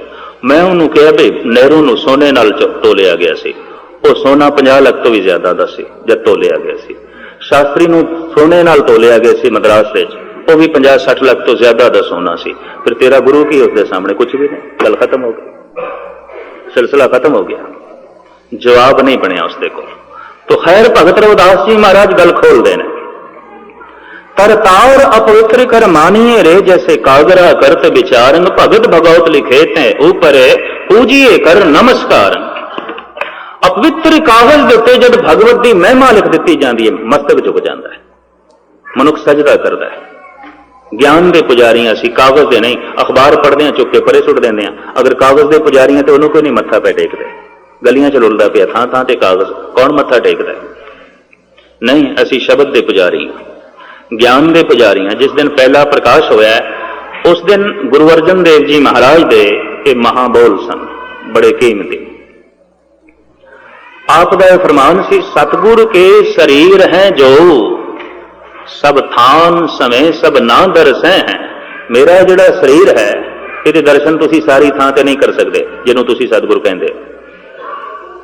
ये एक शहर विच है, दूजे शहर विच नहीं, और ये अज है ते कल नहीं।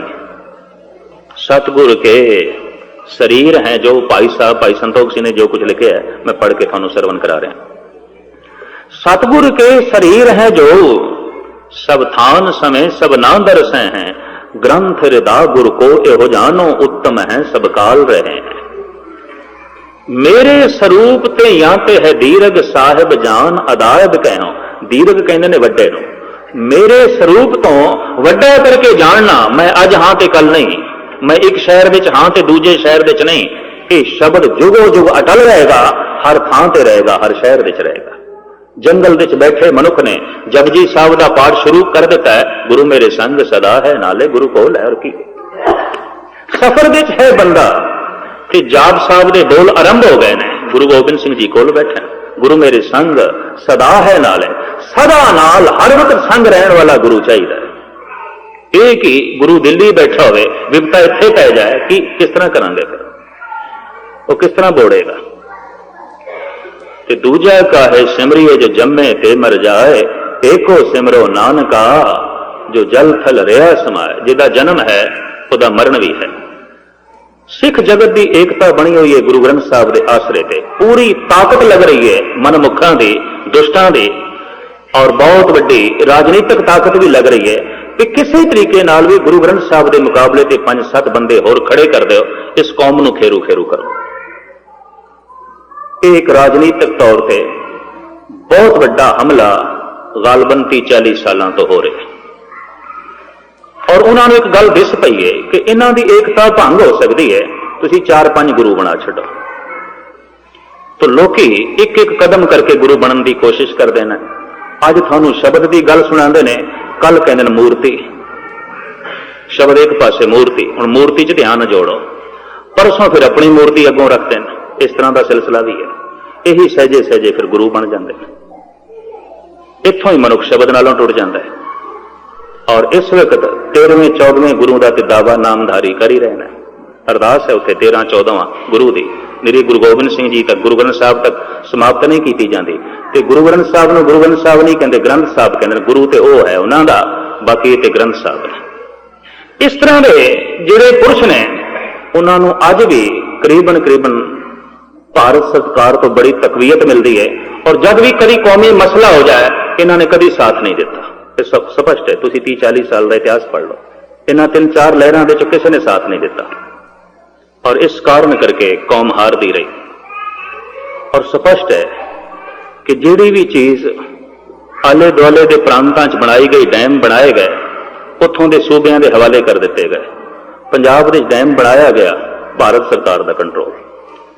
गड्डियां चलाइया गई तरह तरह के तीर्थों के नाम से, कोई गोमती एक्सप्रेस है, कोई विश्वनाथ काशी एक्सप्रेस है, कोई जगन्नाथपुरी एक्सप्रेस है, सोमनाथ मेल भी चलती है। तमाम तीर्थों के नाम उत्ते रेलां चलदियां ने हिंदुस्तान दे।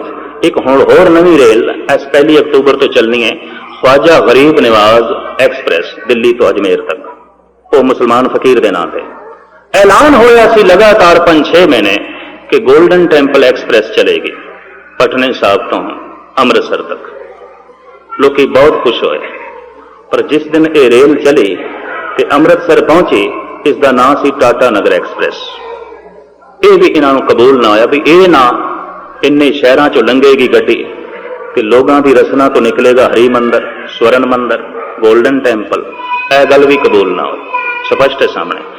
तुसी आखोगे कि मैं राजनीतिक मसला ले बैठा, नहीं, धार्मिक मसला ले बैठा।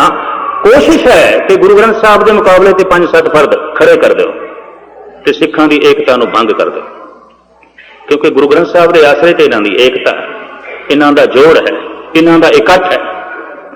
और ये भी डरते हैं कि गुरु ग्रंथ साहब के आसरे से सारी जातां वाले भी इकट्ठे कर लेंगे, क्योंकि इतने छींबा बैठा है, जुलाहा भी बैठा है, इतने चमार भी बैठा है, इतने नाई भी बैठा है, इतने कसाई के बोल भी हैं, इतने मुसलमान फकीर भी बैठे। तो इन्हों को बुनियाद बड़ी पुख्ता है। इस बुनियाद के आसरे से इन्हों की ताकत हिंदुस्तान में बढ़ जाएगी। तो जात पात के मसले भी साडे खड़े किए जा रहे हैं और दिमाग में यह गल वसाई जा रही है कि गुरुद्वारियां नाल भी जात पात जोड़ो। और मैं इतनी अर्ज कर दिया, जिस गुरुद्वारे नाल जात पात जुड़ी होवे, गुरु का घर नहीं उस जात वाले का घर होगा, गुरु का घर नहीं है। गुरु का घर हो जिथे जात पात के कोई वितकरे नहीं। सिख सिर्फ सिख है और कुछ नहीं है। और सिख ही हो अपने मन को ये लालच हो गुण तोयो चरो। गुरु गोबिंद सिंह जी महाराज अपना तारुफ कराते मैं कौन हाँ। और सिख ही हो अपने मन को ये लालच हो गुण तोयो चरो। हे अकाल पुरख मन करके मैं तेरा सिख हाँ, तेरी सिखिया दे नाल अपनी जिंदगी को तोड़न वाला, इस सिख तो बिना मैं और कुछ भी नहीं। और सिख ही हो अपने मन को ये लालच हो गुण तोयो चरो। एक क्रांतिकारी सतगुरां दे बोल ने, बचन ने। और सदा अंग संगे अभंगंग विभूत है। जिथे तुसी शब्द का पाठ करो सदा अंग संग ये थोड़े नाल है। गुरु मेरे संग सदा है नाल। गुरु का बचन बसे जी नाले, बचन अगर जी दे नाल है, गुरु जी दे नाल है। जिथे तुसी जाओगे नाल है। जल नहीं डोबे तस्कर नहीं ले गए, भाई न साके जाले, अग नहीं जला सकती, चोर नहीं चुरा सकता, कोई डाका नहीं पै सकता इस धन देते नाल है। तो इस गुरु का आसरा तुसी हर वक्त पकड़ सकते हो। गुरु अर्जन देव जी महाराज का हुक्म, मेरे स्वरूप ते याते है दीरग, मेरे स्वरूप तो वड्डा करके जानना। तो हुण वड्डे ने वडियाई आप जाहिर करनी सी, तो सतगुरां ने मत्था टेकिया। तो जब सतगुरां नूं कहण लगे बैठो आप ताबे ते, महाराज कहण लगे नहीं, ये पोथी परमेश्वर का स्थान, इत्थे साक्षात परमेश्वर का स्थान है। मैं ताबे ते बैठ गया। लोगों ने जिहड़ा मत्था भी टेकना है अंदरों भावना नाल मैनू टेकना है, नहीं जिसनों मैं मत्था टेके उसे नूं सारे मत्था टेको। ताबे ते बाबा बुढ़ा जी ने बिठाया, आप नहीं बैठे। इतिहास है, स्पष्ट इतिहास है। और हुक्म कीता मेरे स्वरूप ते या ते है धीरज, साहिब जान अदायब कहो। मेरे स्वरूप तो वड्डा करके जानना। पूजो चंदन केसर कोकर, धूप दिखाए के फूल चढ़े। पूजा करनी है तुसी शब्द की। इस वास्ते स्पष्ट कह दिता कि शरीर के दर्शन करने ने, गुरु गोबिंद सिंह जी महाराज ने साफ कह दिता, दीदार खालसे दा परचा शब्द। दीदार करने ने मेरे शरीर दे, तो गुरु पंथ के दर्शन करना। मेरी आत्मा के गुरजोत के दर्शन करने ने, तो गुरु ग्रंथ साहब के दर्शन करना। स्पष्ट कह दिता। ज्योति जोत जब सतगुरु समान लगे ने, उत्ते सिखा ने बेनती की सी, पातशाह कभी साडा दिल करे थोड़ा तन वेखना है, तो महाराज कहने लंबे चौड़े भटकन की लोड़ नहीं। सिख सो रहत पंच जो मिले, मम स्वरूप सो जानो भले। सिख पंचों में मेरो वासा, पूरन करो धरो जय आसा। पंज रहत वानिए सिख जे किधरे मिल जान, रसना ते मूल मंत्र का जाप होवे, हिरदे विच गुर मंत्र वसिया होवे, तन ते पंज ककार ने।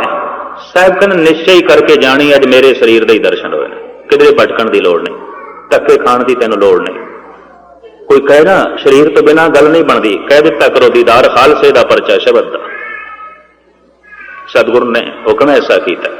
साडी गुरु पंथ की यह मर्यादा है, ये रड़कती पई है बहुत सारे लोगों को। इन्हां दी एकता बनी हुई है, इन्हां दा संगठन बनया है, इन्हां दी ताकत बनी हुई है।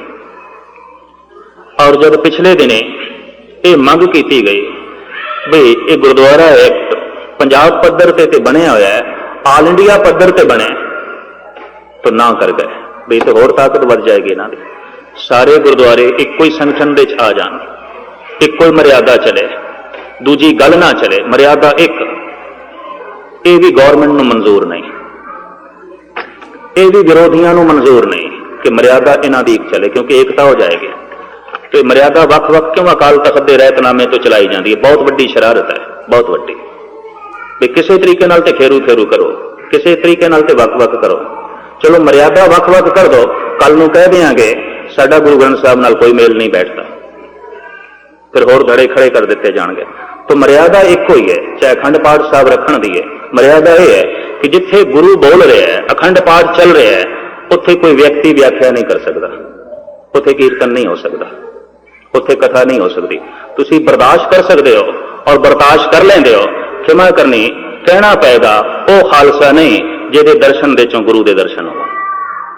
दीदार खालसे का, दीदार खालसे का है जो कौमी एकता दे बजे होया। जिथे सतगुरु आप बोल रहे हो, दूजे तीजे दे बोलण दी की लोड़, गल खत्म। इस वास्ते मर्यादा बनाई गई है कि जिथे अखंड पाठ है वो अलग सिलसिला ठीक, रहत मर्यादा बन चुकी है, विआह शादियां की मर्यादा बन चुकी है, आनंद कारज की मर्यादा बन चुकी है, विवाह विधि, नाम संकरण, जन्म मरण की सब कुछ की मर्यादा बन चुकी है। लेकिन उस मर्यादा की विरोधता क्यों? बई अनेकता पैदा करनी है, वक वक सिलसिले पैदा करने ने। हर कदम ते सुचेत रहोगे तो एकता बनी रहेगी, वरना चारों पासे तो हमले ने, एक पासे नहीं, चारों पासे तो। चैन नाल ना साडे सतगुरां नूं बैठण दिता गया, ना कभी सिखां नूं बैठण दिता गया। इतनी मैं अर्ज करदे हां। जे गुरु नानक नूं भूतना बेताला आख्या कईयां ने, ते गुरु गोबिंद सिंह जी महाराज दे नाल अठे पैर लड़दे रहे, गुरु अर्जन देव जी महाराज नूं तत्ती तवी ते बिठा दिता, तां 11वें स्वरूप गुरु ग्रंथ साहब के खिलाफ भी मुखालफत है।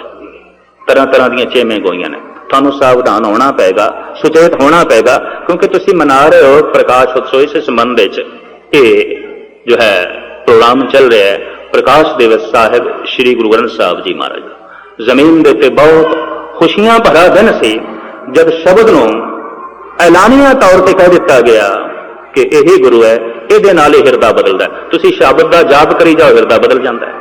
तुसीं शब्द का जाप करी जाओ, रस बन जाता है। तुसीं शब्द का जाप करी जाओ, प्रकाश बन जाता है। किसी मनुख दे ध्यान जोड़ो, कख नहीं बनता, कुछ भी नहीं बनता। हजारां मनुख इस तरीके नाल मनुखां दे ध्यान जोड़ जोड़ के खप गए ने, कख भी नहीं गल बनती। शब्द दे ध्यान जोड़ो, शब्द का जाप करो, गल बन जाती है। मेरे स्वरूप ते या ते हदीर गए साहिब जान अदायब कह। शब्द का जाप करदियां जिहड़ा अगे लंघ जाता है, बहुत अगे लंघ जाता है, द्वार ते पहुंच जाता है, उन्हां दी गल कुछ होर है। और भाई साहब भाई नंद लाल ने इस संबंध में बहुत कुछ कहा है। 5-10 मिनट मैं थोड़े होर लवांगा ताकि मैं कल जिथे एक लड़ी नूं अधूरा छड़िया सी, मेरी जमीर ते बोझ पिया होया। नंद लाल कहंदे ऐ सूफीओ, जे किधरे थानू गुरु नानक गुरु गोबिंद सिंह जैसा रहबर मिलदा, ये भटकना थोड़ी दुनिया च नहीं होनी सी, ये परेशानी थोड़ी दुनिया च नहीं होनी सी। गुरु की महिमा गजनी तो आया, ये पुरुष गायन करता है, गजनी के रहने वाले सन। मैं इन्हां दा स्थान वेख के आया गजनी दे विच। उत्थे भाई साहब भाई नंद लाल दीयां कुछ लिखतां भी पईयां ते उही मकान जिथे भाई साहब जी रहे सन उही बनिया है। उन्होंने हुण गुरुद्वारे की शक्ल दे दित्ती ने। गजनी दे विच अफगानिस्तान के अंदर काबल तो कोई 60 मील की दूरी ते इलाका है सारा सूफी संतां दा सी। आले दुआले सूफी फकीर सन, इस्लाम तो प्रभावित सन, इस्लाम का बड़ा भारी बोलबाला सी ईरान ते अफगानिस्तान दे विच। उसे माहौल विच भाई नंद लाल जी पले ने और मुल्क दे जद अफरा तफरी मची ते आप मुल्तान दे आ गए। फिर बाकी दी जिंदगी इत्थे मुल्तान दे बतीत कर रहे सन कि गुरु गोबिंद सिंह जी महाराज की सौं कन्ना च पई, गुरु नानक दे बोल कन्ना च पए, शब्द दियां गुंजारां चारों पासे सुनिया तां प्रभावित होके आप आनंदपुर साहब गए सन। जो रब्बी जलवे उन्होंने वेखे वो फिर अपन किताबां विच उन्होंने वर्णन कीते ने। सूफी कलाम सारे का सारा नंद लाल के सामने से, इस वास्ते उन्होंने गल बड़ी निखेड़ के कर दी है, खुल के कर दी है। हाफिज कहता है कि रब दे मार्ग ते मैं चलते पिया, औकड़ा बड़ियां ने, बिपतावां बड़ियां ने। ये रस्ता भी पहाड़ी रस्ता है, बिखम रस्ता है। और इतनी मैं अर्ज कर दिया, हाँ ये मैदानी रास्ता नहीं है, पहाड़ी रास्ता है। जब भी कोई चलता है तो रस्ते दियां कुछ परेशानियां बेचैन कर दियां ने। हाफिज कहता है मरादर मंजिले जाना चे अमनो ऐश चों हरदम। इस नज़म का जवाब दिता है नंद लाल ने। इतनी गल अर्ज करके मैं समाप्ति करांगा। ये नज़म हाफिज दी, दीवाने हाफिज की पहली नज़म है। ते दूसरी नज़म जिस भाई साहब ने जवाब दिता है वो दीवाने गोया की दूसरी नज़म है। वो दीवाने गोया के दीवाने हाफिज। हाफिज कहता है ऐ खुदा तेरे रस्ते ते मैं चलते पिया पर नित दियां मुसीबतां। परिवार सहमत नहीं, संसार सहमत नहीं, चलन की समर्था नहीं, नित दियां पीड़ा। घर में एक पुरुष किधरे रसक पैदा हो जाए परिवार नाल संबंध नहीं जुड़ेगा, औखे हो जाएंगे परिवार वाले बाकी। क्योंकि हर एक का अपना जीवन का पद्धर होता है, वो सूरत अगे हो गई तो जिहड़े पिछे रह गए तालमेल बैठेगा नहीं। वो अगे चला गया, उहदियां गल्लां कुछ अगे दियां हो जाणगियां, जिहड़े पिछे रह गए उन्हां दियां गल्लां कुछ पिछे दियां होणगियां, तालमेल नहीं बैठेगा। इसे नूं सतगुरु कहंदे ने भगतां ते संसारियां जोड़ कदे ना आया। भगतां करके घर विच जिहड़ा कलेश मच जांदा है वो दरअसल उसके जिम्मेवार भगत नहीं, वो बंदे ने जो पिछे रह गए। भगत थोड़ा अगे चला गया, ओदी गल, ओदा जीवन का ढंग, ओदी शैली शब्दावली आम बंदियां नाल मेल नहीं खांदी। घर वाले औखे हो जाते हैं, समाज औखा हो जाता है, बिरादरी औखी हो जाती है, लोग निंदा करने लग पैंदे ने। एक भी किधरे रसक पैदा हो जाए, माड़ा पैदा हो जाए, घर दे बेईमान है, झूठा है, परिवार इतना औखा नहीं होता। ठग है, चोर है, तां भी मैं देखा है घर वाले इतने औखे नहीं।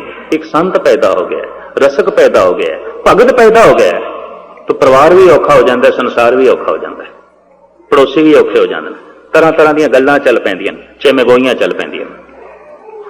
हाफिज कहता है ऐ खुदा मैं तेरे रस्ते ते चल पिया मरादर मंजिले जाना चे अमनो ऐश चूं हरदम। तेरे रस्ते ते चल के अमन नसीब नहीं होया, सुख नहीं मिलिया। चलना है बड़ा औखा, वाट बड़ी लंबेरी है। पुरसुलात का पंथ दुहेला संग न साथी गवन अकेला। मार्ग के बड़े बड़े दृश्य खिंचे ने भगतां ने। तो हाफिज कहते हैं मैं चलदा चलदा जब थक जाना तो थोड़ा जिहा साजो समान नूं उतार के रस्ते च बैठ जाना भी चलो दम लईए। और दम लेना की होंदा है भी चलो रोज नमाज पढ़दे अज ना ही सही। मनुख के अंदर ख्याल आउंदा है रोज नितनेम करदे हैं चलो अज ना ही सही, हुण दम ले लईए। रोज चलदे हैं चलो अज ना ही सही, रोज माला फेरदे हैं चलो अज ना ही सही, रोज वाहिगुरू वाहिगुरू का जाप करते हैं चलो एक दो दिन ना ही सही। हाफिज कहते हैं इस तरह का मेरे अंदर ख्याल पैदा होता है मरादर मंजिले जाना। और यह ख्याल कभी बगौर मुताला करना अभ्यासियों के अंदर पैदा होता है। रोज जाते हैं गुरुद्वारे चलो ना ही सही, रोज पढ़ते हैं बाणी चलो अज ना ही सही, रोज जाप करते हैं चलो अज ना ही सही। कईयां की जिंदगी च रोज पैदा होता होगा और रोज रोज करके रह जाते हैं इस ख्याल दे नाल। मरादर मंजिले जाना चे अमनो ऐश चों हरदम जरस फरियाद में दारद के बरबंदेद महमला। कहने जब मैं साजो समान सारा खिलेर के आराम करना चाहना तो जरस कहते ने घड़ियाल नूं, घड़ियाल वज पैंदा है। अरब देशों में जिहड़े काफले चलते सन ना उठां दे 100-100 उठ इकट्ठे चलने, 50-50 उठ एक दूजे के पिछे बन के चलते सन, अजे भी हैं कुछ थोड़े बहुत। रस्ते च जिथे विश्राम करना हुंदा सी ना तो उठां तो ये माल सारा उतार लेंदे सन, रात आराम करते सन। फिर घड़ियाल वजदा सी, नगारा वजदा सी भी कूच करना है, चलना है, तो छेती छेती सारे साजो समान बन लेंदे सन, इंज उठां ते लद के फिर चल पैंदे सन। हाफिज कहंदा जब साजो समान उतार के जब मैं आराम करना चाहना तो जरस फरियाद नहीं दारद के बरबंदेद महमला। किधरे मौत का घड़ियाल वज पैंदा है ते किसे दा जिंदगी का कारवां कूच कर जाता है। वो वजदा होया घड़ियाल मैनू कहंदा संभाल चल।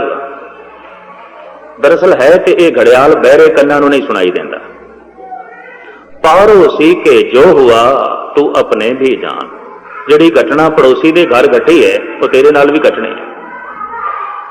तो यह घड़ियाल है, सुचेत करता है भी खाली जाएगा और कुछ है नहीं, तो हाफिज कहते जब मौत का घड़ियाल वज पैंदा मेरे कन सुन लेंदे कोई बंदा चलाना कर गया, कोई जांदा रहा, तो कहते उदों फिर मैं वो खिंडिया होया समान फिर समेटदा, फिर खिंडे मन नूं फिर जोड़दा, फिर आलसी मन नूं समझांदा। ऐसा ही ना हो किधरे दम निकल जाए तो रस्ते च ही पाया टिकाने ते पहुंचे ही नहीं, मंजिल ते पहुंचे ही नहीं। तो कहते मैं खिंडे साजो समान नूं फिर बन्नण की कोशिश करदा। अगे चल के इसने बड़ा दुख रोया है, कहता शबे तारीक बीमे मौज गर्दा बेचो नहीं आयल, कुजादा आनंद हाले मां सुबुक साराने साहिला। इहदा पंजाबी अनुवाद किया है प्रिंसिपल गंगा सिंह ने। रात हनेरी घुमण घेरी पानी ठाठा मारे, ओ की जानन हाल असाडा जो रहिंदे नदी किनारे। हाफिज कहता एक ते रात बिल्कुल अंधेरी है, कहता मैं इबादत करदा ते पिया समझ कख कोई नहीं, खुदा खुदा करी जाना सूझ समझ आए कोई नहीं, तस्बीह फेरी जाना अल्लाह अल्लाह करी जाना समझ आए कोई नहीं, कुरान में पढ़ी जाना समझ मैनू है कोई नहीं, नमाज में पढ़ी जाना समझ मैनू है कोई नहीं, चल मैं पिया रास्ता दिखाई नहीं देता। शबे तारीक रात अंधेरी है, शबे तारीक भी में मौज गर्दा बेचो नहीं आयल। कहता जिस दरिया विच मैं पैर पा बैठा उहदे च लहरां ने घुमण घेरियां ने, पारला कंडा मैनू दिखाई नहीं देता, नाल मेरे कोई है नहीं, रात अंधेरी है। ये जिक्र किया उसने अपनी अवस्था का। शबे तारीक बीमे मौज, इतना ना समझना एक बहुत वड्डी पीड़ा तो भी लंघना पैंदा कदी स्मारक से कोई चलेगा तो। शबे तारीक बीमे मौज गर्दा वेचो नहीं आयल, कुजादा निंदे हाले मां सुबुक सहारा ने साहिल हा। और वो बंदे मेरा हाल की जानन जेड़े इस रस्ते च कदी चले ही नहीं, दरिया के कंढे ते खड़े तमाशा पे वेखदे। कुजादा आनंद हाले मां, वो मेरा हाल की जानना, वो मेरी विपता नूं की समझन कि विपता की है। फरीद इन्हां विपतावां दा जिक्र करदे ने, चिंत खटोला वाण दुख बिरे विछावण लेप, ए हमारा जीवना तू साहिब सच्चे वेख। कुजादा आनंद हाले मां सुबुक सहारा ने साहिला। मेरी इस विपता का वह बंदे की हाल जानन जिहड़े स्मारक ते चले ही नहीं, जिन्हां ने दरिया विच कदी पैर पाए नहीं, जिहड़े घुमण घेरियां च कदी फसे ही नहीं। हाफिज कहने नाल कोई नहीं, पारला कंडा दिखाई नहीं पिया देता। हुण विपता मैं किहनूं सुणावां। नंद लाल ने कहने ने इस नज़म नूं जदों पढ़िया ते इहदे नाल मुकाबले ते दूसरी नज़म लिखी आपने, और ईरान दे वासी नंद लाल दी उन्हां गज़लां नूं पढ़ के दंग रह गए। ये गल वखरी है कि मजहबी तसुब ने उन्हां दे हिरदे सत्कार नहीं पैदा किया, पर अश कर उठे कि कोई ऐसा दिमाग भी है, कोई इस ढंग नाल भी सोचता है। हुण फिर मैं अर्ज करदे हां जिहड़े शैली शब्दावली नूं समझण वाले ने, पिंगल ते विश्राम नूं समझण वाले ने, कविता दी मस थोड़ी जिहां रखदे ने, उन्होंने पता चलेगा ये दोवें बोल एक ने, हाफिज ते नंद लाल दे। एक दे समस्या है, एक दे समाधान है, एक दे सवाल है, एक दे जवाब है। हाफिज कहता है पहली पंक्ति दे कि मरादर मंजिल जाना चे अमनो ऐश चों हरदम। नंद लाल की पहली पंक्ति में थानू सरवण करावां। नंद लाल कहते हैं मरादर मंजिल जाना हमा ऐशो हमा शादी। काफिया मिल रही है, शैली रवानी मिल रही है। नंदलाल कहने ने ऐ हाफिज जिस रस्ते ते मैं चलिया नित दियां खुशियां, नित दे शादियां ने, नित दा खेड़ा, नित दी मस्ती, तू केड़े रस्ते ते चल पे है? नित दा ही गम, नित दी विपता लै बैठा है, नित दा दुख लै बैठा है। रब दे मार्ग ते चलदे होया भी पिटदा जा रहे हैं, गिले करदा जा रहे हैं, शिकवे करदा जा रहे हैं। केड़ा रस्ता तू पकड़ लिया? मरादर मंजिल जाना हमा ऐशो हमा शादी, जरस बेहूदा में नालद कुजा बंदे महमला। नंदलाल हाफिज कहता है जरस फरियाद उम्मीदारद कि बर बंदेद महमला, मौत दा घड़ियाल वज पैंदा है ते खिंडिया होया समान में फिर बनना। हाफिज इंज कहता है।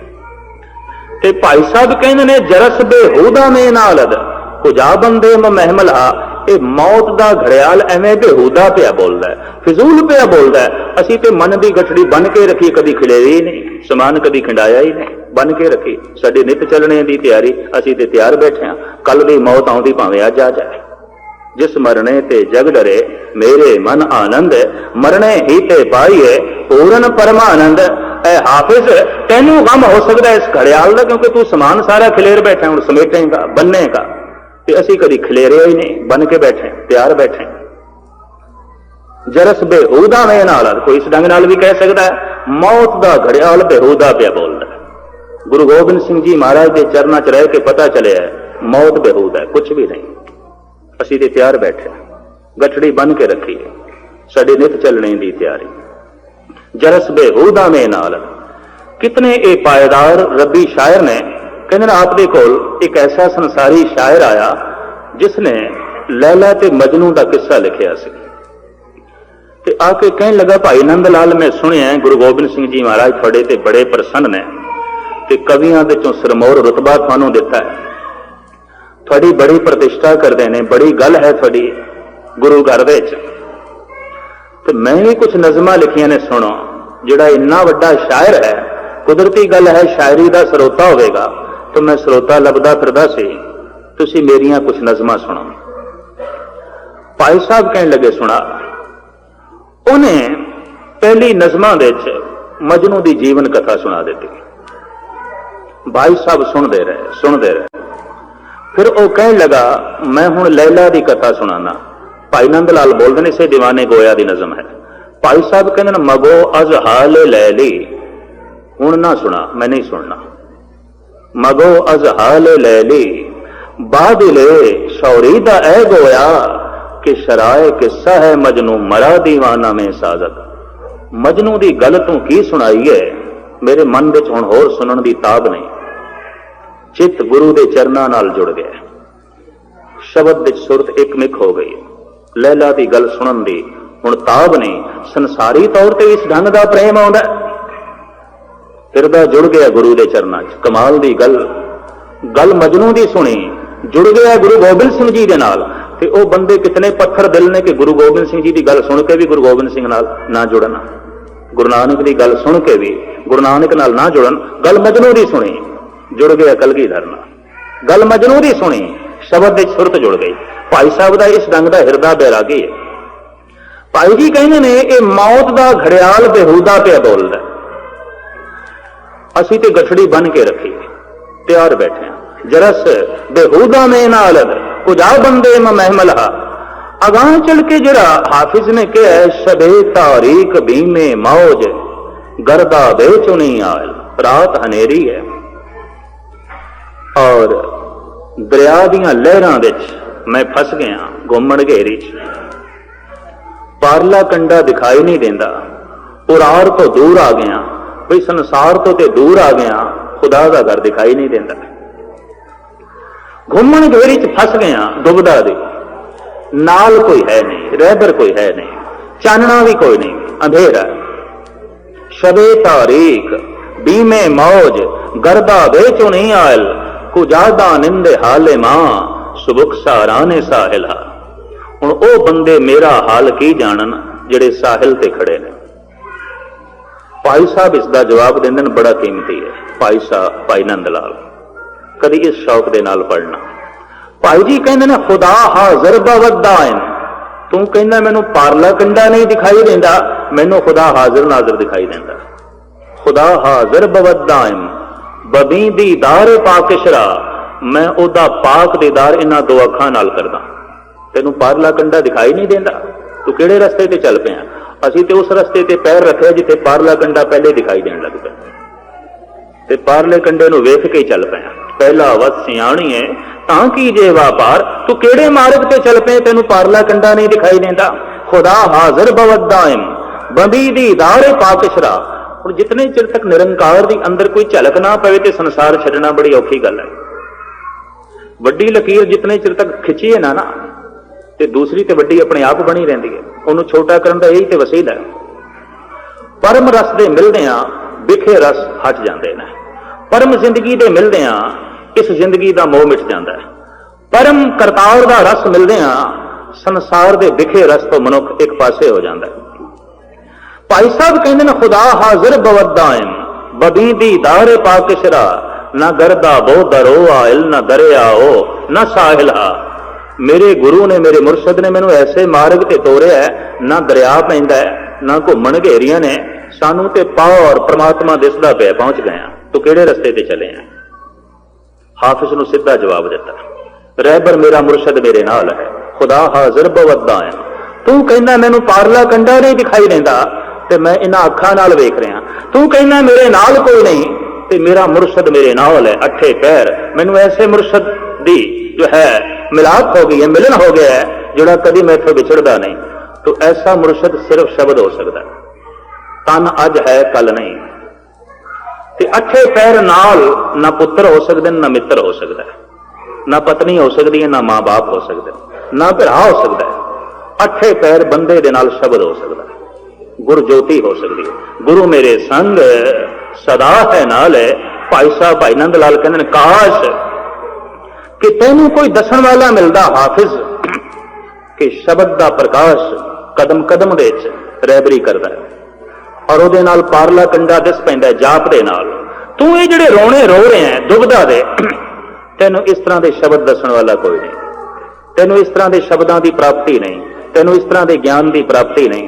इस वास्ते रब के मार्ग ते जाके चलता होया भी तू रब ते शिकवे करी जाना है, गिले करी जाना है और कही जाना है बिखड़ा रस्ता है, ये है वो है, ते तेरे इन्हां रोणियां नूं वेख के कौन चलेगा?